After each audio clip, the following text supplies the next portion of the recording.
Now that you have this large international following, and keeping in mind this warning that your dad gave you, and when Yeah. you're like astral traveling or remote viewing, um, are there any considerations that you need to have either for managing like such a large audience, or just to keep yourself safe and autonomous, or when you're like going on these missions, what do you need to do to stay safe? Yeah, it's so interesting. So there's like kind of twofold to this. What kind of got me through those years of very small viewership and that perseverance is I need to be underground right now. Like there was this feeling of like it's not the right time to make a big stir. That's what I really felt. It's like, you know what? I'm just kind of coasting under the radar, so I'm not a threat to the powers that be yet, right? So that was my understanding of why I was in that place and discovering the content that I was discovering. So I felt safe in that.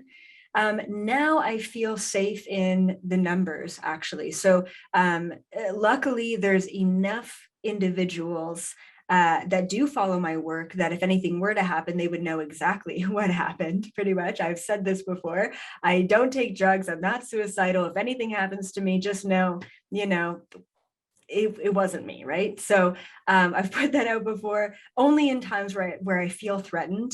There has been some of those times, but I also feel like there's safety in numbers, not just in my own community, but in the fact that there are so many people out there in the world just like me, doing the exact same work, speaking the exact same truth. I mean, it's all just universal truth. It's not my information. And I really, truly believe that the powers that be just simply don't have enough resources to take us all down, you know? And so I do feel like there's safety in numbers in that regard as well. Now, when it comes to remote viewing, like I said, I've gotten myself into some hairy situations Yeah. before. So one of my first experiences with this was probably around 2017. I was remote viewing the military base in Antarctica, and they were doing some really like messed up stuff in that base. And I was like traveling down the hallway of this underground base, and coming at me like down the hallway was this like very large astral body.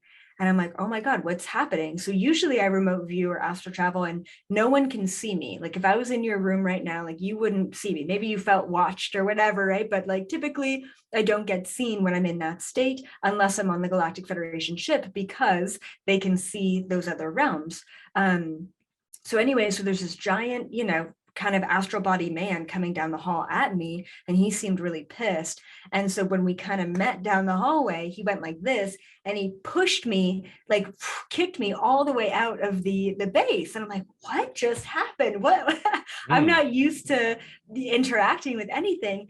And so because I was just so curious, and this has never happened to me before, I ended up cloaking myself in an invisibility cloak, and I went back to the base, and I ended up following this huge astral body, and every astral body has a cord. So I ended up following the cord back to this room, very small room in this base. And there was two men in military fatigues. I knew which one I interacted with because he was quite large. He was like probably 6'3", 6'4".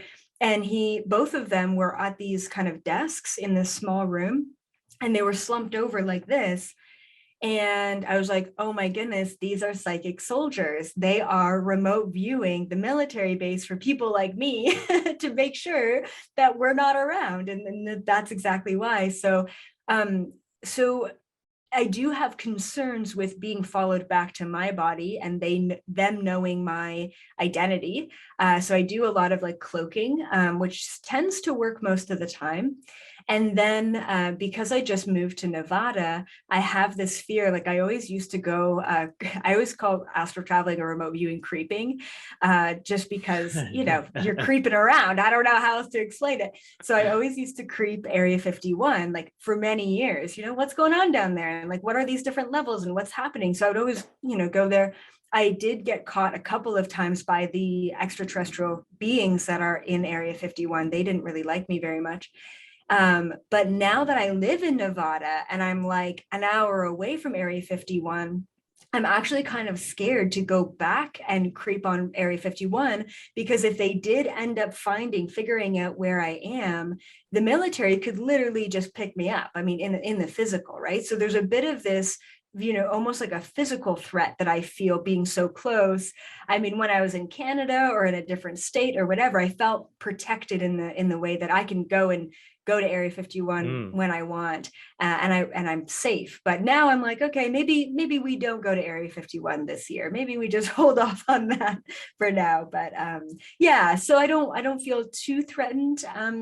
Every once in a while, there'll be some weird stuff going on as far as kind of like getting hacked and stuff, like on the computer and websites and all of that great stuff. But that just kind of comes with the job. Hey friend, thank you so much for watching. If you enjoyed this particular clip, then I have something else I want to tell you about, which is the League of Superconductors. It's a business mastermind that I run to elevate the greatest change makers of our time. That is people that I like to call quantum entrepreneurs, metaphysical, spiritual teachers, healers, coaches, light workers of different types. And this is a year-long business mastermind starting in May of 2022. So if that's the type of thing that you're looking for, if you're looking to better fuel your mission by having a business that brings in all the abundance you're looking for, that both operates at the 3D level, serving the people of Earth, and at a multi-dimensional level, bringing in all of the higher wisdom and experience that you have access to. That's what we're doing. So if that sounds like something for you, then you can check out the link below, read a little bit more about the program, what we do each month, and I also invite you to apply for a call with me, a strategy session. We can get to know each other. I'll coach you a little bit, and you can decide if that might be the exact thing that you've been looking for. All right, thanks so much for watching, and I'll see you next time.